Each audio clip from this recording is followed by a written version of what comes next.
여러분은 용서와 화해의 차이를 아십니까?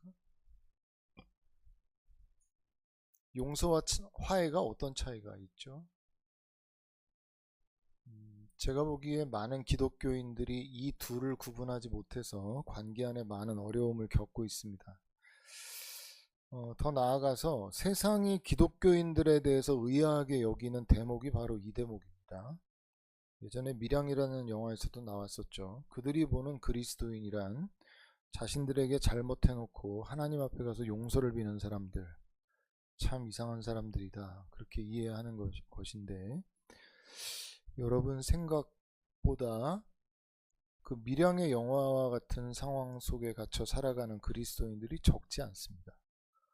여러분이 지금 제가 처음에 여쭤봤던 용서와 화해의 차이를 아십니까? 라는 질문에 대해서 바로 용서는 이것, 화해는 이것, 이렇게 구분하지 못했다면 아마 여러분도 아마 개념상 많은 개념을 혼동해서 쓰고 있었을지 모릅니다. 본문을 통해서 여러분이 용서와 화해가 어떤 차이가 있는지, 하나님이 우리에게 원하시는 관계회복이 뭔지를 잘 이해할 수 있는 시간이 됐으면 좋겠습니다. 우리가 지난주에 나눴죠. 요셉이 꿈을 해석했어요. 7년 풍년과 7년 흉년이 있을 거라 그랬어요. 그의 말대로, 그의 꿈 해석대로 7년 풍년이 있었고, 그리고 이제 풍년이 기억되지도 않는 그 흉년이 그 땅에 임하게 됩니다. 이제 흉년의 시간이 흘러가는 가운데 이웃나라 사람들이 흉년이 임했으니까 그 요셉의 지혜대로 애굽에 쌓아놓았던 곡식들을 그 각 나라에 있는 사람들이 이제 애굽에 사러 오는 겁니다. 아마 요셉이 어쩌면 많은 각국의 사람들이 몰려오는 것을 보면서 어쩌면 정말로 이제는 하나님의 때가 되어서 내 형제들도 내 가족들도 곡식을 사러 올 수도 있겠다. 아마 이런 예상을 얼마든지 할 수 있었겠죠. 근데 정말 그 일이 현실로 일어나서 저 멀리 줄을 서 있는데 그 중에 자기 형제들이 줄 서 있는 거예요. 곡식을 사겠다고. 줄이 점점점 줄어들어요. 결국 그들의 순서가 됐죠. 요셉이 그때 애굽의 그 이인자의 모습을 하고 있었기 때문에 그의 모든 의복이나 얼굴이나 모든 부분들이 좀 딱 보기에 인지할 수 있을 만한 상황이 아니었어요. 요셉이 이제 전혀 눈치를 못 채죠. 그래서 형제들이 요셉 앞에 나와서 엎드려 절하면서 뭐라고 말하냐면 곡식을 좀 우리에게 주십시오. 우리가 사러 왔습니다. 이렇게 말해요. 여러분이 요셉 입장이었다면 어땠겠어요? 나를 팔았고 나를 죽이려고 했었던 형들이 지금 내 앞에서 엎드려서 나인 줄을 알아보지 못하고 곡식을 사러 왔다. 어떤 감정이었을 것 같으세요, 요셉이? 분노였을까요? 아니면 슬픔이었을까요? 아니면은 트라우마가 다시 살아나서 두려움에 사로잡혔을까요? 모르죠. 그때 요셉은 아마 복잡한 심경이었을 것은 분명한데 확실한 건 지금 권세는 요셉에게 있어요. 그리고 지금 요셉이 원한다면 어떤 일이든지 형제들에게 행할 수 있는 상황이라는 거예요. 절호의 찬스가 왔죠. 마치 다윗이 굴에서 볼일을 보러 들어왔던 사울을 내리칠 수 있는 기회, 그가 잠들어 있었던 칠 수 있는 기회와 같은 기회를 요셉이 딱 맞았어요. 근데 본문이 그때 요셉이 뭘 하고 있었다고 얘기하냐면 요셉은 꾼 꿈을 생각하였다 이렇게 말해요. 내 감정이 나를 죽이려고 했고 날 팔아넘긴 이 형제들에 대한 막 감정이 앞설 수 있는 상황에 자기 감정은 뒤로 하고 하나님의 꿈이 온전히 성취되려면 이런 생각을 하고 있는 거예요. 뭐가 문제가 있어요? 왜? 자기 앞에 있는 형제들은 10명이에요. 딱 보니까 한 명이 더 있어야 될 것 같은데 지금의 때가 아닌가 보다 이런 생각을 해요. 그래서 요셉이 뭐라고 하죠? 너희들 정탐꾼들이지 이렇게 몰아세워요. 니네 여기 정탐하러 온 거 아니야? 이 땅을 빼앗으려고. 그러면서 한 명을 볼모로 잡아둘 거니까 나머지 한 명 너희들 말대로 너희들 나머지 한 명도 형제 있다며 데리고 오면 너희 진심인 걸 내가 믿어줄게. 이렇게 얘기를 해요. 근데 이제 형제들끼리 대화가 이제 벌어졌어요. 그 사이에. 지금 상황은 어떤 상황이냐면 요셉과 그들 사이에 통역이 있어요. 그들이 말하면 그들의 말을 통역해서 요셉에게 들려주고 요셉이 말하면 그 말을 형제들에게 전해주는 통역이 가운데 서 있는 상황이에요. 그러니까 형제들은 요셉이 알아듣는지를 모르고 자기들끼리 자기 나라 말로 말해요. 요셉이 이해하는 말로 말해요. 뭐라고 해요? 봐봐. 요셉의 일이 죄였잖아 라고 말해요. 그가 우리에게 애걸하면서 살려달라고 막 그랬을 때, 그가 그렇게 괴로워할 때, 그거 보고도 우리가 외면하고 우리가 듣지 않은 것 때문에 이 괴로움이 우리에게 임했잖아. 그러면서 서로 막 얘기를 하는 거예요. 그 말을 듣던 맏형 르우벤이 화를 내면서 내가 너희에게 요셉에게 죄 짓지 말라 했지. 내 말 안 듣더니 결국 요셉의 피값을 지금 치르는 거야 우리가. 이러면서 요셉 앞에서 형제들끼리 막 그런 싸움이 난 거죠. 말하자면 다툼이 일어난 거예요. 여러분, 이 부분이 얼마나 중요한 부분인지 여러분 우리가 이해해야 돼요. 요셉은 자신의 감정을 앞세우지 않죠. 얼마든지 감정적으로 복수할 수 있고 행동할 수 있는 상황에 자기 감정 뒤로 하고 하나님께서 주신 꿈의 성취를 향해서 달려가는데 하나님은 그 순간을 놓치지 않고 그들의 죄를 뉘우치게 하세요. 이게 그들끼리의 대화였다 할지 모르지만 요셉에겐 어떻게 들렸겠어요? 요셉, 우리가 너에게 죄를 지었어. 네가 살려달라고 그렇게 원했을 때 네가 얼마나 괴로워하는지 알면서 우리가 외면했어. 우리는 그에 합당한 벌을 받고 있어. 그래도 싸지. 미안해 요셉처럼 들린 거죠.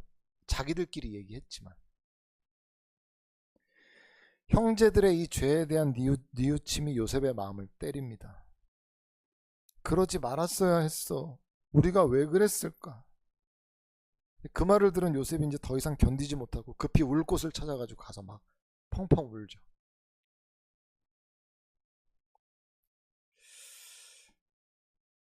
하나님께서는 하나님의 구속사의 성취 가운데 요셉의 상한 마음을 그대로 두지 않으시고 형제들의 그 회한의 말을 듣게 하심으로써 위로를 해주세요.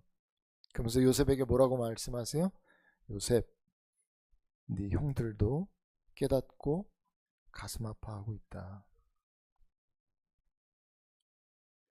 근데 여러분 한번 생각해 보세요.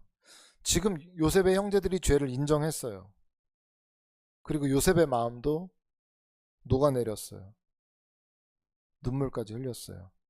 그러면 여기에서 자기를 밝힐 수도 있는 거예요. 어떻게 보면 관계를 회복할 수 있는데 요셉은 그렇게 하지 않은 이유는 아까도 제가 밝힌 것처럼 첫 번째 이유는 그에게 주신 꿈이 정확하게 성취될 타이밍이 아니라고 느낀 것 때문이에요. 근데 또 하나의 이유가 있어요. 뭐냐면은 형제들이 눈물을 흘리고 이게 죄였어라고 말하는 것만으로는 관계가 회복될 완전한 조건이 아직은 이루어지지 않았기 때문이에요.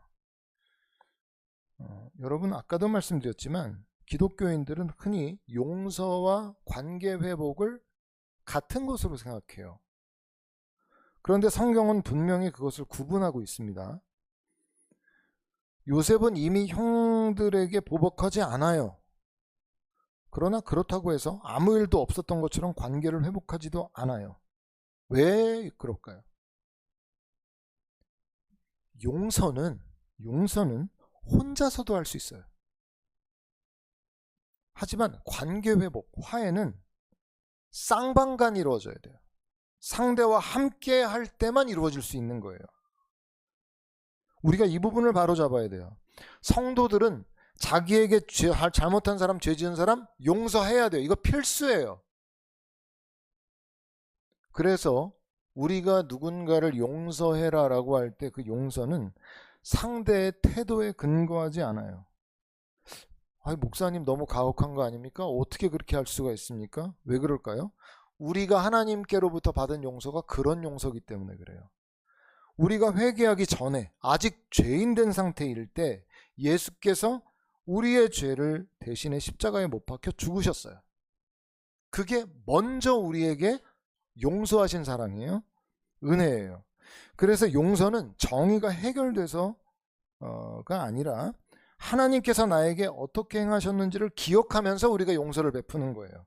그러니까 실제로 우리가 누군가를 용서해야 될 상황에 꼭 하나님은 네가 나에게 어떤 용서를 받았는지를 기억하라 그래요. 1만 달란트 비유 기억하시죠? 주인에게 받았던 용서, 탕감이 어떤 것인지를 정말 감사하고 알았다면 자기에게 백데나리온 그거 자비한 마음 가질 수 있다는 거죠. 이런 형태예요. 그래서 여러분 그가 지은 죄에 대한 보복이나 죄로 인한 분노, 미움 등을 품지 않아야 돼요. 말 그대로 그의 잘못에 대해서 풀어주는 거죠. 근데 잘 들으세요. 여기까지만 알고 보통 이렇게 대응하려고 그래요. 너 나 용서했다며? 그러면 잘 지내야지. 잘 지내자? 지금 뭘 혼동하고 있는 거예요? 용서와 화해를 혼동하고 있는 거예요. 왜냐하면 이렇게만 하면 우리는 너무 불편하고 화가 나죠. 어떤 사람이 자기에게 잘못한 사람에 대해서 용서할 수는 있는데 관계 회복은 상대가 나에게 잘못한 것에 대해서 죄에 대한 뉘우침과 사죄가 반드시 있어야 회복이 이루어지는 거예요. 그래서 용서는 우리가 무조건적으로 해야 돼요. 우리가 누구나 나한테 잘못했다. 그 우리 용서해야 돼. 다만 화해는 조건적이에요. 그래서 우리에게 죄를 지은 누군가가 있어요. 그래서 우리가 그 사람을 용서했는데 그 사람이 이렇게 나올 수 있죠. 난 잘못한 게 없는데. 이렇게 나오면 내가 하나님 앞에서 그 사람을 용서한 것은 용서한 것이지만 관계 회복은 이루어지지 않아요.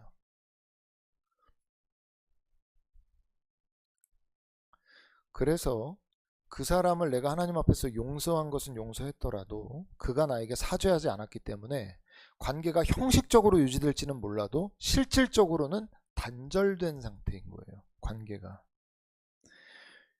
여러분 이거를 우리가 쉽게 이해할 수 있는 게 뭐냐면 예수님께서 인류의 죄를 대속하기 위해서 십자가에 못 박혀 죽으셨죠. 근데 누군가 복음을 들은 사람이 이렇게 반응하는 거예요. 난 죄가 없습니다. 내가 하나님 앞에 무슨 죄를 지었어요? 여러분 만약에 이 사람이 죽었어요. 죽고 심판대 앞에 섰어요. 자, 이 사람 용서받을까요? 용서받지 못할까요? 심판받지 않을 수 있어요, 이 사람? 예수님은 십자가에 못 박혀 죽으셨어요. 근데 이 사람이 나는 죄가 없대요, 하나님 앞에서. 그럼 이 사람은 심판받아요? 심판받지 않아요? 쉽잖아요. 이 사람 심판받아요, 여러분. 이게 무슨 말인지 이해하세요? 예수께서 십자가 앞에서 우리의 죄를 대신해 죽으셨어요. 그래, 내가 너희를 용서해 줄게. 다만 그 사람의 죄를 스스로 인정하고 맞습니다. 나의 죄입니다. 내 죄로 인해 예수님이 십자가에 못 박혀 죽으신 걸 인정합니다. 주님 용서해 주십시오라고 이 사람이 나와야 관계가 완전히 회복되는 거예요. 십자가에서 문제 해결하셨어도 진정한 하나님과의 회복은 그 사람의 회개가 있어요. 그래서 세례 요한이 와가지고 외칠 때 제일 먼저 뭘 먼저 얘기해요? 회개하라 천국이 가까이 왔다고 얘기하시죠. 예수님도 뭐라고 하세요? 회개하라 천국이 가까이 왔다 그래요. 만약에 인간의 반응이 상관없이 하나님 편에서 용서한 게 그대로 성립이 되면 인간이 뭐하러 회개합니까? 그러면 예수님 십자가에 못 박히셨는데 그냥 자연히 모든 인류가 구원을 받아야죠. 그러면 그게 아니라는 거 아시겠죠? 반드시 회개가 있어야 되는 거예요. 여러분 그래서 이 부분들이 여러분 자신에게도 그래요. 아까도 말씀드린 대로 나에게 죄를 지은 어떠한 사람에 대해서 나는 일단 예수님이 십자가에 나의 죄를 대신에 못 박혀 죽으신 것처럼 나도 그의 죄가 이해되지도 않고 너무 화가 나는 일이지만 내가 하나님으로부터 받은 용서가 크기 때문에 그 용서로 그를 용서하긴 해야 돼요.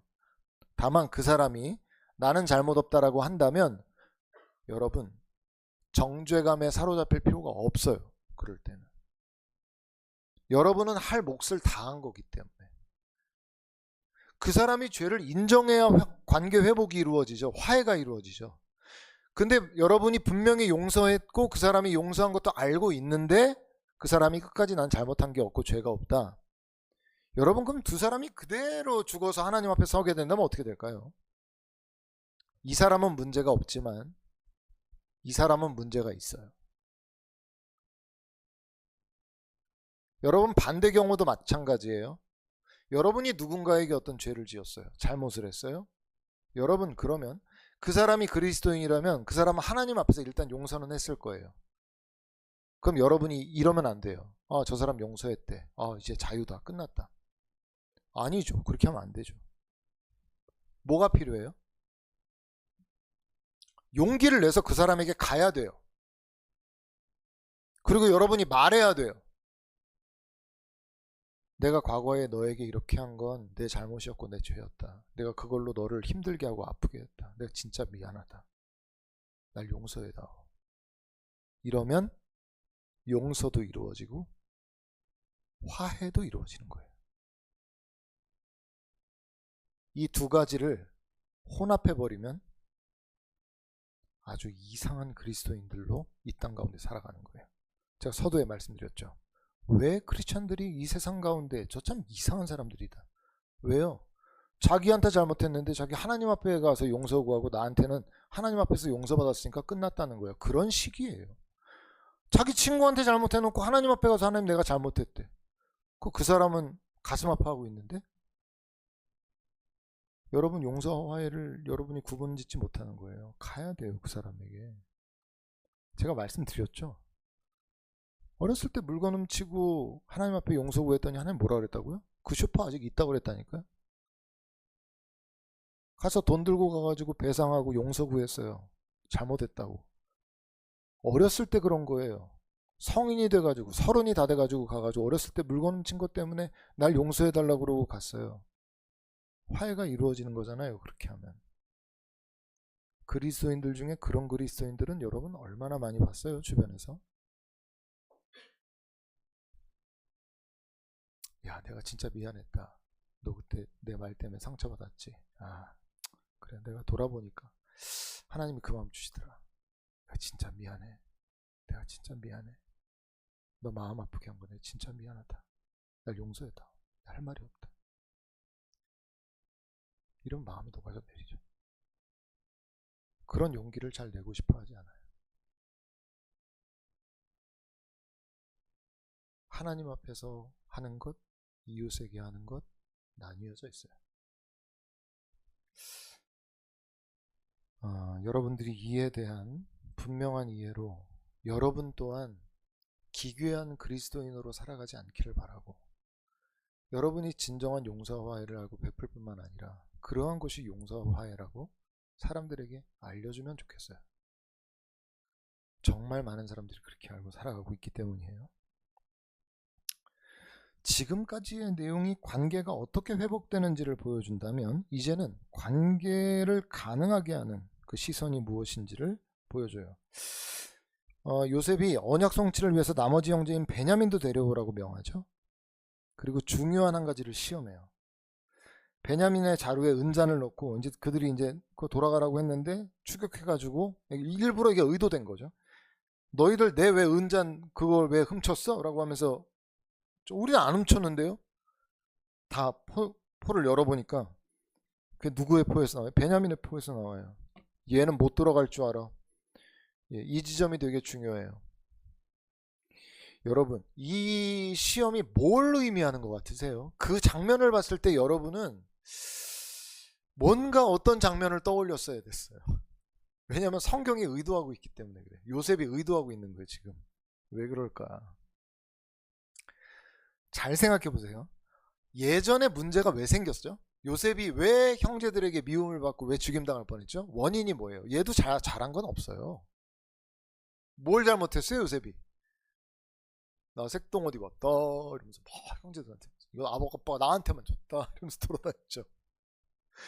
나 꿈꿨는데 형들이 나한테 절하더라 이러면서 돌아다녔죠. 딱 왕따 되기 쉬운 그런 성격의 그런 행동이죠. 어, 근데 잘 보세요. 지금 요셉을 아버지는 잃었다고 생각하고 있고, 지금 이제 그 사랑하는 자를 통해 또 난 자식이 누군 베냐민인데, 상황이 똑같아요. 자, 보세요. 아버지가 이제는 요셉을 잃었고 베냐민을 감싸네요. 베냐민을 편애하네. 곡식 얻으러 가래요. 근데 베냐민은 보내면 안 된대. 요셉처럼 걔도 잃을까봐 겁난대. 그럼 여러분이 형제들의 입장이라면 어땠겠어요? 야, 아버지 또 저러신다. 또 저러신다. 그러지 않았겠어요? 여러분, 거기 가는 길에는 강도의 위협도 있고 여러 길에 많은 그 위험들이 있어요. 그러면 10명의 형제들은 가는 거 안 위험해요? 자기들은 보냄을 받았잖아. 그죠? 그죠? 보냄 받았는데 베냐민은 감싸네? 그러면 형제들의 입장에서 똑같은 자리에 쓴 거예요. 요셉은 그게 아주 꼴보기 싫고 미워가지고 걔를 구덩이에 쳐넣고 결국은 죽일래다가 상인에게 팔아넘겨. 근데 아버지가 또 베냐민을 감싸네. 베냐민 안 돼. 니네끼리 가.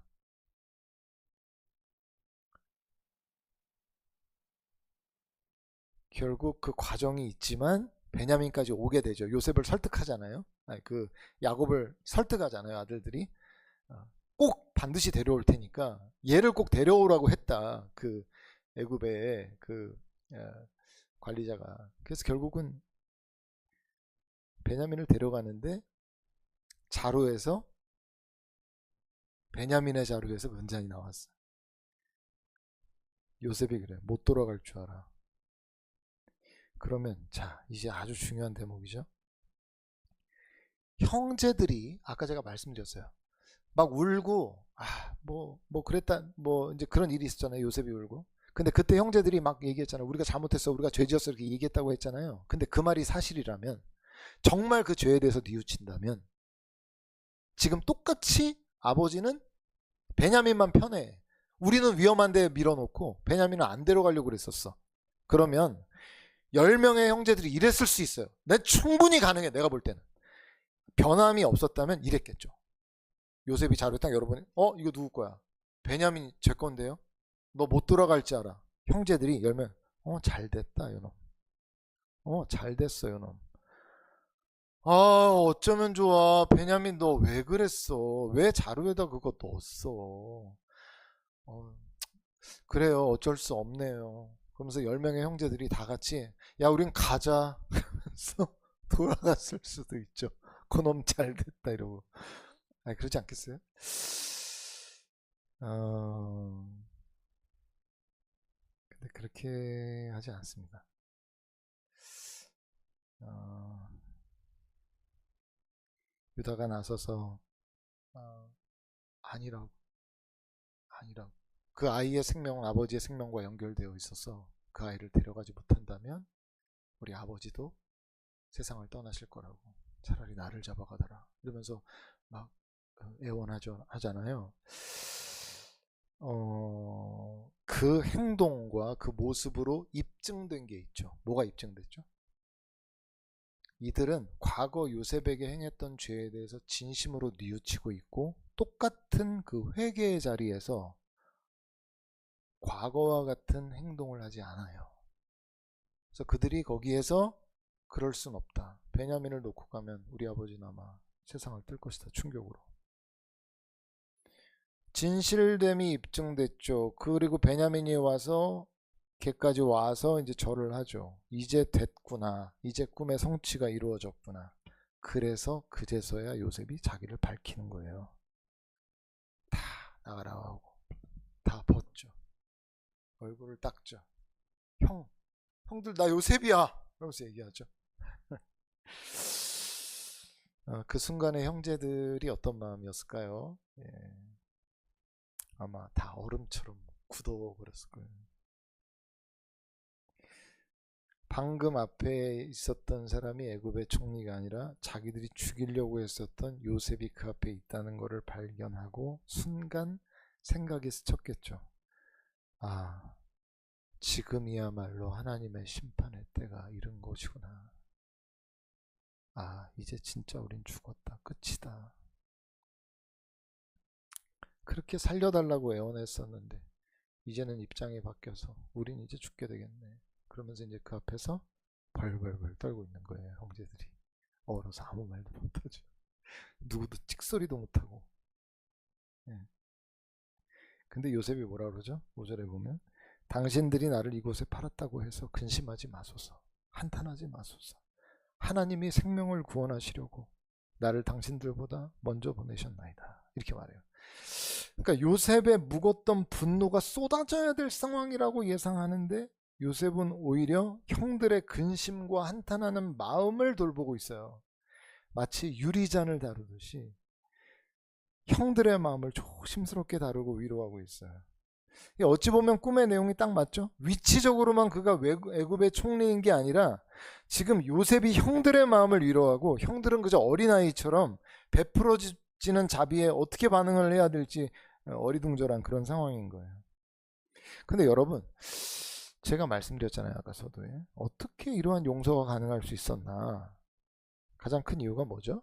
아까 이야기했지만 요셉은 하나님의 섭리를 깨달았기 때문이에요. 그 꿈이 과거에 주어졌던 이유도, 그리고 형들에게 그렇게 고난을 당하고 팔려서 보디발의 집에 갔던 상황, 감옥에 갇힌 상황, 자기가 다 돌아보니 이 모든 상황 가운데 하나님의 섭리가 있다는 걸 깨달은 거죠. 그래서 단순히 형들이 자기를 그냥 고통에 빠뜨리기 위해서 그렇게 한 대상들이 아니라 그 일도 하나님의 꿈이 성취되기 위해서 필요한 일이었구나라는 걸 발견하게 되면서 그의 시선을 형들에게서가 옮겨서 하나님께로 돌리는 거죠. 그러니 형들의 행위 자체에 묶이지 않고 하나님의 섭리 안에서 그 일들도 품을 수 있는 마음이 생겨난 거예요. 여러분, 우리가 왜 용서 못하죠? 그 사람만 보고 그 사람의 행위만 보기 때문에 그래요. 왜 우리가 작은 일들 하나하나에 낙심하고 절망해요? 역시 그 사건만 보기 때문에 그래요. 영적으로 눈이 열려있는 게 왜 중요하냐면 하나님의 눈으로 자기를 볼 수 있는, 그 사건을 볼 수 있는 시야가 열릴 수 있기 때문에 그래요. 영적으로 열려있지 못하면 이게 뭐 살아가는데 무슨 문제가 있어? 여러분, 그 사람은 육의 눈으로만 세상 일을 보니까 세상 일에 그냥 끌려다니게 되고 그 일에 영향받으면서 결국 그 일에 삼켜지기도 해요. 아니, 늘 목회자가 말이죠, 교회에서 뭐 성경 열심히 읽으세요, 200 성경 읽게 하세요, 4월 달에 그냥 읽으면 제 돈으로 사드리겠다고도 했는데 아무도 얘기 안 했어요. 읽었어요. 내가 내 지갑을 털어서 사드릴게요, 그래도 안 읽어요. 이제 저 앞에서 빌어야 될 지경이에요. 제발 읽어주세요. 제발 기도 좀 해주세요. 아니, 목회자가 왜 그렇게까지 하는 거예요? 그렇게 하면 뭐 저한테 무슨 뭐 대단한 무슨 뭐 돈이 쏟아져요, 무슨 뭐 제가 뭐 대단한 복을 받습니까? 제가 왜 그렇게 하는 거예요? 눈이 열려요. 기도하고 성경을 계속 읽다 보면 눈이 열려. 나에 대한, 세상에 대한, 하나님에 대한, 사람들에 대한, 내 미래에 대한 눈이 열린다고. 근데 하나님 앞에 가지 않으니까 눈이 열리지 않아. 내가 왜 이런 일이 나에게 닥쳤는지, 왜 이런 상황이 왔는지, 왜 나는 지금 어떤 마음을 갖고 있는지, 이런 거에 대한 이해가 전혀 없이 어둠 속에서 계속 방황만 하죠. 그래서 제발 성경 좀 읽어달라, 기도 좀 해달라 요청을 하는 거죠. 여러분 생각해 보세요. 그런 영성을 여러분에게 함양해주는 그런 행위들이 여러분의 눈을 열어서 하나님의 섭리를 볼 수 있게 해줍니다. 제가 과거에 사역지에서 자꾸 인간관계 안에서 어려움이 생기는 거예요. 같은 문제야, 대부분. 별일도 아닌데 트러블이 생기고, 별일도 아닌데 나를 애매하게 만들고 힘들게 하는 상황이 자꾸 반복되는 거예요. 그러니까 저도 처음에는 그냥 그 사람이 나쁘다, 이 사람이 문제다 막 이러다가 계속 그 일이 반복되니까 너무 마음이 힘들고 그 어려운 시간이 계속 흘러가는 거예요. 그래서 기도하고 막 울기도 하고 고통하고 막 있는데, 그때 응답을 받았어요. 하나님이 저에게 그러시는 거예요. 내가 너를 훈련 중이라는 거예요. 그렇구나. 그 마음을 받고 나니까 이제는 나를 힘들게 하는 사람이 누군지가 중요하지가 않아. 중요한 건 나야 이제. 내가 저렇게 행동하는 사람을 내가 어떻게 반응하고 있냐가 중요한 거야. 이 사람이 어떻게 행동하는 게 중요한 게 아니라. 그러니까 이 사람의 행동에 묶이지 않죠. 내가 중요하니까. 난 왜 이때 기다리지 못하지? 왜 난 이때 품지 못하지? 난 왜 이때 이렇게 하지 못하지? 내가 너를 훈련 중이다. 이 한마디로 하나님의 그 시간표가 훈련이라는 시간에 내가 딱 있다는 걸 알게 되니까 상황 자체가 중요해지지 않았어요. 아, 이거는 내가 넘어가야 될 그런 챕터다. 그래서 요셉도 6절 언급처럼 말할 수 있었던 거예요. 나를 이리로 보낸 이는 당신들이 아니라 하나님이시다. 하나님이 나를 바로에게 아버지로 삼으시고 그 온 집의 주로 삼으시며 애굽 온 땅의 통치자로 삼으셨다. 여러분, 세상은 눈에 보이는 대로 살아가기 때문에 상황만 보고 사람에 대해서만 반응하고 살아가요. 그러니까 손해를 견디질 못해요. 작은 손익에도 얼마나 민감해져요? 왜? 눈에 보이는 대로 살아가니까. 근데 하나님의 사람들이 하나님 안에서 사건들을 보는 눈은 그런 눈이 아니죠. 물론 그 사람도 그 당시에는 고통스럽고 괴롭고 어렵지만 시간이 지나면서 점점 이유를 알게 되죠. 하나님이 원하시는 게 이런 거였구나. 고통마저 사용하시는 하나님의 큰 계획을 알면서 그 일도 품을 수가 있는 거예요. 여러분, 요셉이 그 시야를 갖고 어떤 말을 하나 잘 들어보세요. 요셉의 말에는 형들에 대한 원망이나 탓이 없어요. 오히려 사건은 있는 자체로만 말해요. 당신들은 나를 팔았었습니다. 그러나 그의 언급은 그 일로 인해서 근심하거나 한탄하지 말라. 이렇게 말해요. 당신들이 나를 판 게 아니라 하나님께서 생명을 구원하실 목적으로 나를 보낸 것이다. 그러니 나를 이곳에 보낸 건 당신들이 아니라 하나님이다. 요새 사람들 팩트 좋아하잖아요. 이게 팩트입니까? 팩트는 형들이 요셉을 시기질투해서 팔고 죽이려고 했었던 게 팩트 아니에요? 그리스도인들은 팩트에 따라가는 사람들이 아니라 섭리에 따라 살아가는 사람들이에요. 일어난 일은 팩트죠. 근데 하나님이 그 일을 왜 주셨을까? 이것까지 볼 수 있는 사람들이 그리스도인들 아니냐고요. 얼마나 많은 사람들이 자기의 자라온 환경이나 과거에 일어났던 부정적인 일에 묶여서 살아가는지 몰라요. 여러분은 안 그래요? 내가 더 부유한 가정에 태어났다면, 내가 남동생이 아닌 여동생이 있었더라면, 오빠가 아닌 언니였다면, 내가 과거에 그 사고 없었다면, 내가 그 중학교, 그 고등학교 가지 않았다면, 내가 누구랑 친하지 않았다면, 과거를 돌아보면서 그 일로 인해서 오늘 자기 자신을 불행할 수밖에 없는 이유를 만들어내서 그래서 불행하다고 결론 지으면서 자기를 괴롭히는 거예요. 여러분 생각해 보세요. 그렇게 과거에 묶여있는 사람이 현재에 어떤 좋은 일이 일어난다고 그 사람이 진정한 의미에서 행복할 수 있을까요? 그게 안 돼요. 이렇게 한번 생각해 보세요. 하나님은 왜 나에게 그런 과거를 허락하셨을까? 내가 그 시간을 지나오면서 나는 어떤 연단의 시간이 나에게 있었던 것이지? 나는 그 사람이 나의 인생에 정말 원수라고 생각하고 그 사람만 없었다면 나는 행복한 삶을 살 수 있었을 거라고 그렇게 생각하고 있는데 요셉에게 형들처럼 말이에요.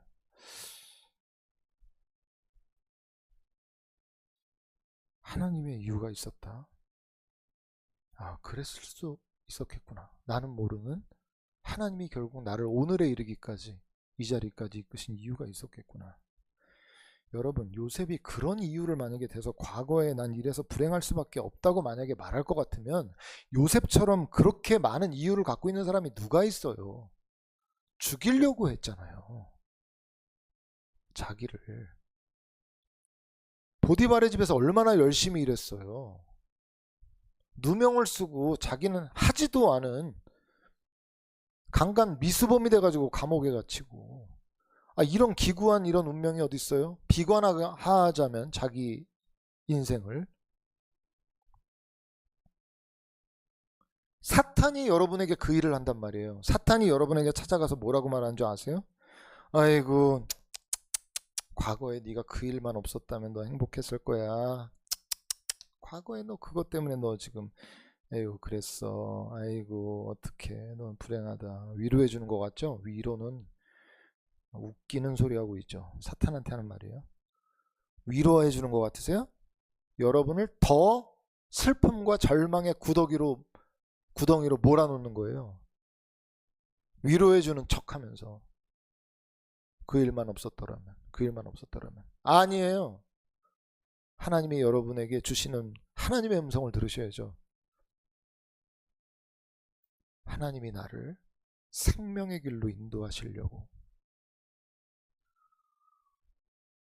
세상에 10대 부자, 세상에 잘 사는 사람들, 그런 사람들 바라볼 때 나도 모르게 마음 가운데 왔다, 부럽다, 이런 생각이 나도 모르게 막 올라올 때가 있죠.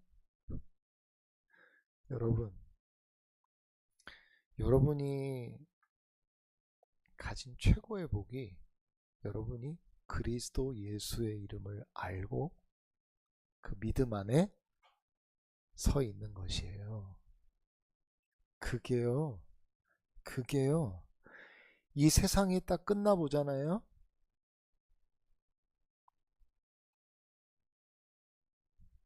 내가 가진 믿음이 이런 것이었다니.